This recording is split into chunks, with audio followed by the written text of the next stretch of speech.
Today on Animal Outtakes, everything is synchronized, so you have about 7 minutes of pure beauty of horses just flowing through the ring. From equine ballet to balancing dogs and some big cats with big talents, we're lining up to see some impressive animal entertainers. Ready?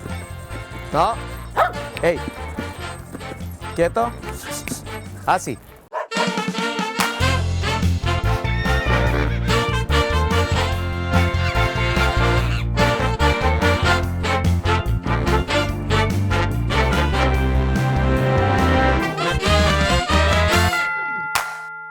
Hello and welcome to Animal Outtakes. I'm Marsha, Panuce. For our pets, sometimes learning how to sit, stay, and roll over, it's tough. But today, we're introducing you to some amazing animals that mastered the basics long ago and have moved up from amateur acting to professional performers. Let's take a look.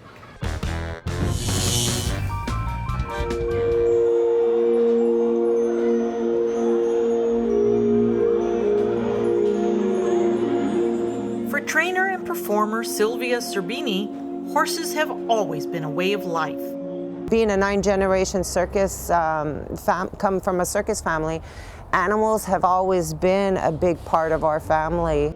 She began her life in the circus as an aerialist, but always felt that the real beauty was much closer to the ground. I, took ballet and dance and worked in the air, and I always felt that the horses just explained so much of the beauty of the dance and the poetry and everything, and how sensitive horses were. This is Nighthawk. He actually comes from a farm called Taliera Farms in Newman, Georgia. He is a Botswana baby, and he is a famous bred horse. And I was fortunate they actually gave me this horse to put into the Liberty presentation. And he is actually taking a nap. Sylvia has 15 horses at her farm in Williston, Florida.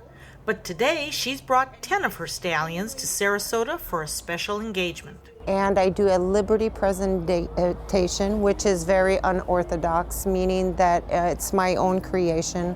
I work my horses in the most natural way possible.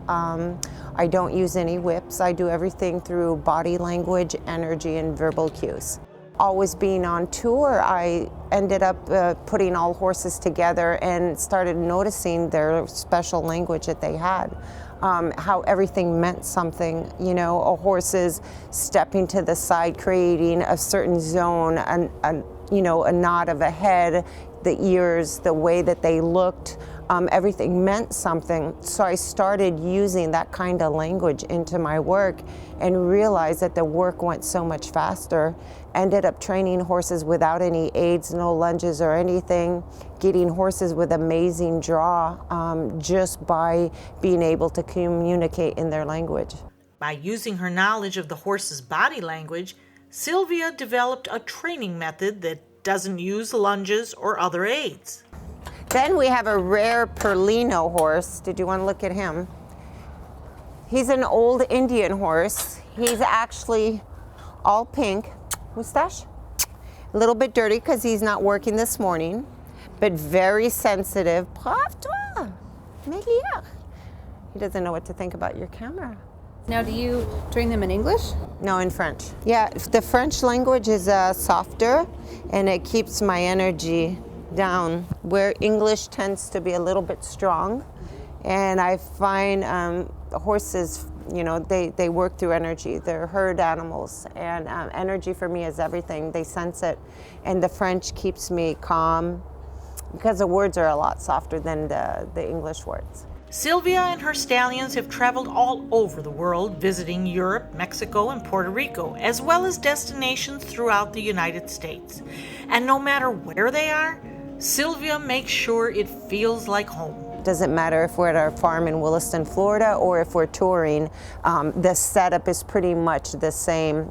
We have a beautiful barn at home, but these horses will be stalled exactly the way you see them here. We have 12 stalls and 6 on each side, so everybody is used to the same thing always. Every time these horses travel, they have the best of the best. And when it comes to perform, It's like equine ballet.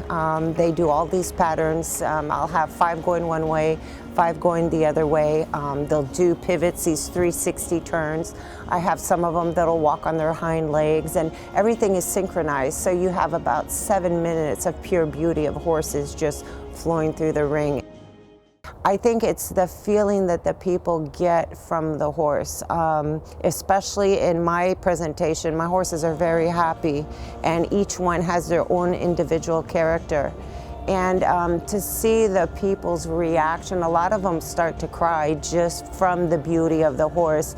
You know, you have 10 horses running together completely free with no restraints, and they choose to come on a verbal cue. There are some people who call Sylvia a horse whisperer, but she prefers a much different term.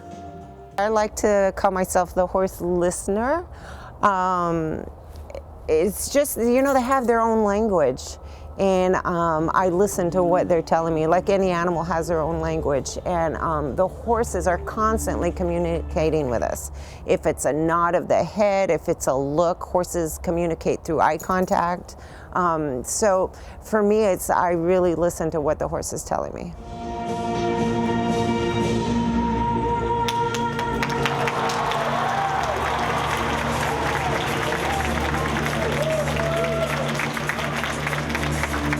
Representing 9 generations of the Zerbini Circus family. With some captivating canines. Please give a warm welcome to the Dominguez Poodle Review. For Jorge Dominguez, the circus is in his blood. But it wasn't until he met his wife that things really went to the dogs. We are a circus family. I'm third generation from family circus. I'm not do dogs before. Her family, she is for a generation in circus family, and my wife family do dogs at. When I meet her, we decide to do something together.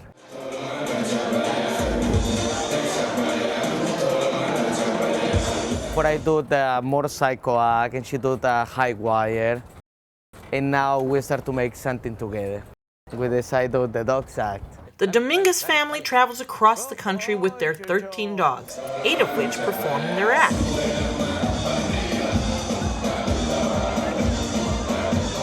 This is Red, Chuchu Flynn, Annabelle, Mickey, Blue, Chuchuca, Yellow, and Asi.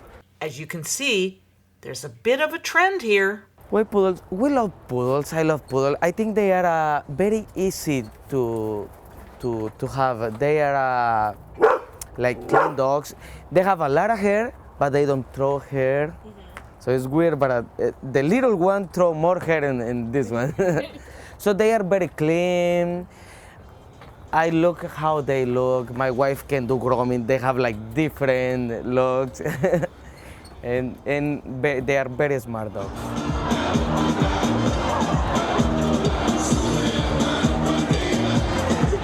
But there's one that stands out from the bunch. This is Asi. We love poodles, but we like to go to the shelters. We like to see more doggies and everything. And we rescued this one. He's a mixed dog. He's half Jack Russell and Rat Terrier.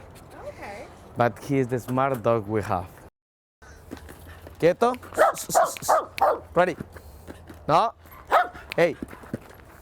Rescued Quieto. from a shelter in Dallas, Asi. Texas, Jorge said it was his energy that caught his eye. We just went to the shelter and we saw him, and he was so happy. He was jumping. He has a lot of energy. So we decided to take that one. And he is my kid's pet. He lives with us. He's live with my kid. When it comes to training his poodles for the show, he plays to the strengths of each individual dog. Not like every dog can do everything. I think it's like ours. Like some people can be a doctor, some people can be a mechanic. The same for them. We try to teach and see which one can do the tricks, and the other one maybe do the different tricks. Poodles are listed among the most intelligent breeds, so it's easy to see why these dogs enjoy life in the circus. In all, it takes up to 2 years to train the dogs to perform. The Dominguez Poodle Review has been touring for 5 years now, and they're showing no signs of slowing down. Still ahead on Animal Outtakes. The facts are really the oldest, healthiest animals in the world are working or performing animals. We introduce you to some big cats who are putting on quite a show. But first, they were bred for war maneuvers before gunpowder came into being. Meet a rare breed of stallion with an acrobatic history that's being preserved today. For thousands of years, we've been humans' best friend. You've been through a lot, and we've been right there with you. A dog is part of the family, a confidant, and a friend who always knows how to get into your heart. So what happens to our beloved companions when we can no longer care for them? This is why we've created Dante's Den, an innovative, state-of-the-art facility that will provide care for up to 100 dogs. Dante's Den is a community for joyful dogs. Millions of Americans face uncertainty when planning for the future of beloved pets who may well outlive them. Dante's Den is a charitable organization, so in whatever capacity you can, please lend your support so that we may continue this most wonderful work. Dante and I would like to thank you for watching and for also opening up your hearts to our wonderful community of joyful dogs. Learn about the many ways you could become involved by visiting dantesden.org. Hi, I'm Marsha Panuce, founder of the Dante's Den Foundation. And I'm Ron Dixon, the Executive Director out at the Dens. Dante's Den has come a long way since its inception to where we are now. We've helped hundreds of dogs since we've opened, but now we need your help. We sure do, Marsha.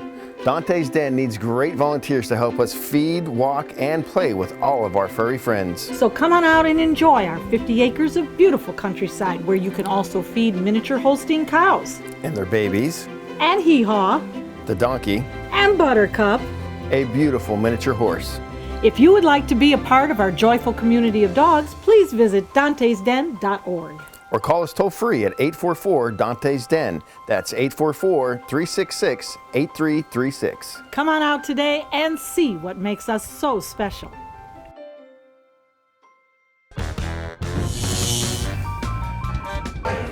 Good boy, Achilles. A rare breed of horse is drawing quite a crowd in Mayaca City, Florida.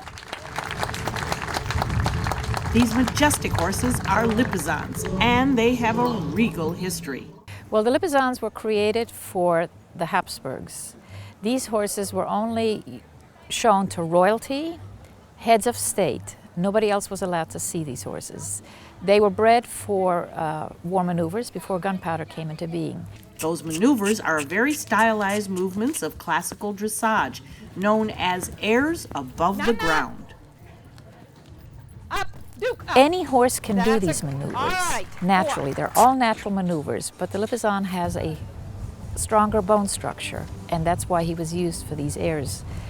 Then when gunpowder came into being, they didn't use it anymore. They didn't use the horse for that, so they shelved it. So it's considered a lost art. Gabriella Herman's family has been training these horses for generations and now takes the stallions on tour, performing for crowds across the country. Currently, they have about 30 horses living on a 200-acre ranch in Mayaca City. Along with the stallions, they have a few mares and some retirees and rescues. When do the horses begin to train for this? Well, we watch the horses as soon as they hit the ground. We were with them all the time. We have the time that we can just wait and see them out. Some of them develop real quick. They're all individuals. 3 to 5 years it takes for them to go through their training process. What do you look for? Well, we watch them as babies in the field. Now, if they're more active, if they're more up in the air than on the ground, we know that those will be future the airs horses. If they have a high knee action and they prance a lot, those will be the dancing horses. Now, they have to come into this arena and they have to learn all their basics first to interact with the other horses, work routines. Then we go back and hone in on their talents. There's something for everyone, and it's not like we have this massive amount of horses. We only raise them for our needs. and as we retire them out, the young ones come in. So our turnover is real good, and so we have the pleasure of just watching and using them as we need them. What is their length of time in the performance arena? Is it a 2-year period? Can they go a lot longer? Oh yes. We've got some 20-year-old stallions working. You know, it's not like one stallion does everything. The performance is about 1 hour and 10 minutes. So therefore, they're increments of 5 minutes that they're in the arena, 10 at the most. So, and this keeps them fresh, and they're always, and we interchange them. We'll go out and interchange them just to keep their mind so they don't get ring sour. Some folks think that our performance horses do nothing but perform. No, that's not true. During the week, we have the field out here where the parking lot is. It's a big field, and they get to go out and play and just be horses, one at a time. You can't put them together, but they go out and run, and we let them be horses because they can't always, they have to clear their mind just like we do. Do they know when the show is going to start? Oh, definitely. Are they anxious? They're ready to go? Oh, yeah. When the folks are, like you saw them going through the barn and folks looking at them, and they're going through, and when their harnesses, their tack goes on, they're athletes. They're athletes and they're performers, and they know they pump up just like we do. Gabriella says even though she's worked with these horses for years, they still surprise her with their intelligence and spirit.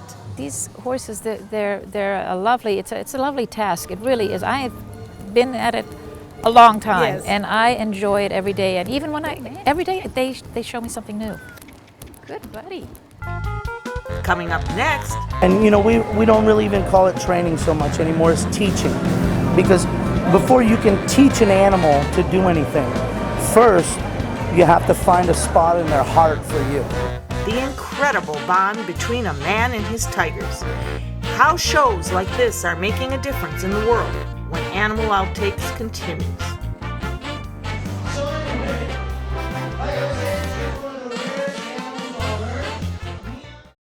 For thousands of years, we've been humans' best friend. You've been through a lot, and we've been right there with you. A dog is part of the family, a confidant, and a friend who always knows how to get into your heart. So what happens to our beloved companions when we can no longer care for them?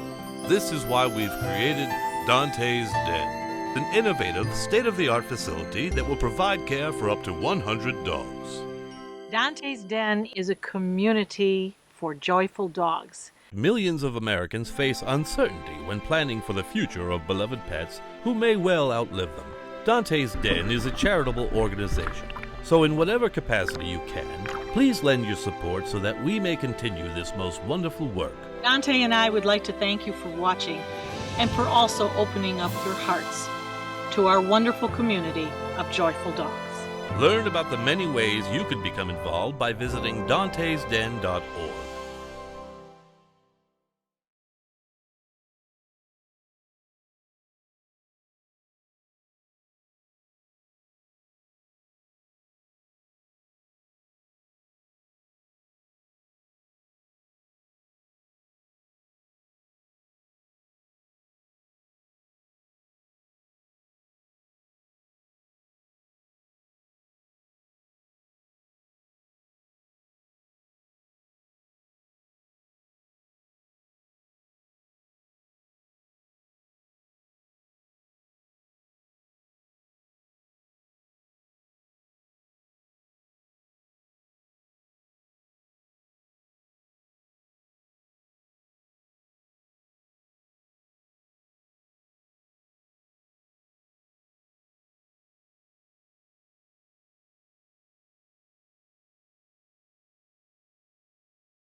So right there, a little kiss on the For Clayton Rosaire, every day is a show day at his family's wildlife sanctuary in Sarasota, Florida. Why do you do this? Well, we want to educate the public on what's going on with animals, and the number one way to get to the public is ambassador animals. That's what really brings people's, the intrigue and what's really going on. That's how they do it, by seeing an animal, falling in love with it, and then going home and checking on it. But this is no ordinary animal rescue group. You see, the Rosaires are a circus family, and they're known for working with some extraordinary animals. Yes! For instance, Clayton's Aunt Pamela works with chimpanzees. And Clayton is well known for his experience with lions and tigers. How many hours would you say goes into training one animal? Countless? Yeah, you know what? You can't really count the hours, and we don't really even call it training so much anymore. It's teaching, because before you can teach an animal to do anything, first you have to find a spot in their heart for you. Because just like working with someone else's kid, they're not going to listen to you if you're not an aunt or an uncle, So they have to have a reason to love you, and so it's all about that bond, that initial bond and the love that we can develop between them. And then you just go on from there. From there, it's a matter of knowing your animal's personalities, their likes and dislikes, and working to make sure you set them up to succeed. If you want animals to do amazing behaviors, active behaviors, you use active animals. If you want animals to do something involving the public, well, then you find an animal that's interested in the public. An animal that shows that they want to be around people. You don't ask them to do it if they don't like that. That's the biggest thing. You work with them to their natural abilities.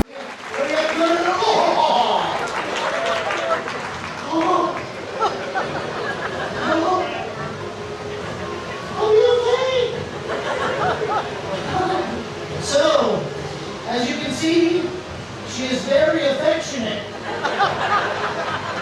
One question that comes to mind, because I've seen you do amazing things over the years. I've been a groupie of yours. Do you ever get scared? Well, no, because this is what I've known my entire life. I'm the 9th generation of my family to live and work with exotic and endangered animals. So instead of growing up on a farm with cattle, I grew up with lions and tigers, chimpanzees, bears, and elephants. And with these type of animals, especially with the apex predators, of course, part of their job as a predator is to be able to sense things. Well, with a large predator, they also have basically the same type of amazing abilities to sense fear, weakness, anything like that, and that's what they work off of. So no, I don't show fear because I don't want to end up on the menu, but in most cases, luckily for me, they don't like the way I taste. I would imagine that animals are no different than us. They're pretty steady. And then that one morning comes that they wake up on the wrong side of the cage. Yes. And let's say that's Handsome, who we so love, and we have watched him so wonderfully work with you. What if Handsome starts to show you in the morning, hey, Daddy, things are not going to go well today. Well, what do you do as a trainer? And that is a perfect example of what I tell people all the time. Not everybody wakes up on the right side of the bed every day of the week. And of course, if it's as the handler, you're supposed to interact with them and watch them and figure that out. And if it's a day where they're not feeling good and they don't want to do it, well, that's a day that we get to go to the crowd and explain that Handsome decided he was going to have a day off today. And we'd be more than happy to have you come back in the future. But that's a safe way to do it. Now, before a performance, and we're going to be honored to watch a performance here just in a few minutes, do you feed them first? Do you hold the food back? People always ask that. No, we don't have to do that. We're not worried about the animal thinking that we're on the menu because we have a much stronger relationship than that. Maybe years ago they thought that was a good practice, but that really doesn't work for us. And we actually feed them during the show. So if you really think about it, it's a little crazy because I have meat tied to my side. So that's why we have a strong relationship, and they know that we're going to give it to them. They don't have to take it. For Clayton, he hopes showing others that strong bond will inspire them to help save his favorite animals. That's our goal here. People come out, they see an animal do something amazing, they see them do something funny or cute, and they go home and start to look into them and find out what they can do in the future to help that animal out. Stay with us. We'll be right back. On that one? Yeah, there we go. Big pussycat. Yeah.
Animal Outtakes is produced by Dante's Den Foundation, a nonprofit group dedicated to creating the best life for dogs.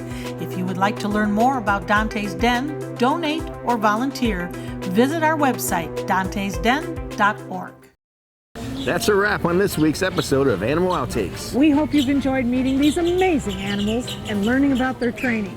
Join us again next week for another outstanding animal adventure. See you then.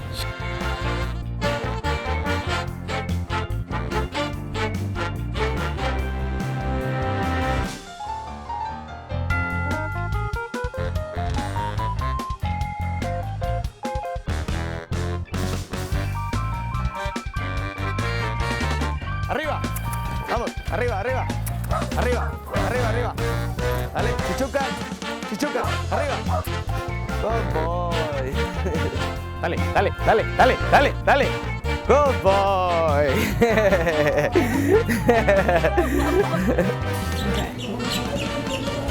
That's a wrap on this week's episode of Animal Outtakes. We hope you've enjoyed meeting these.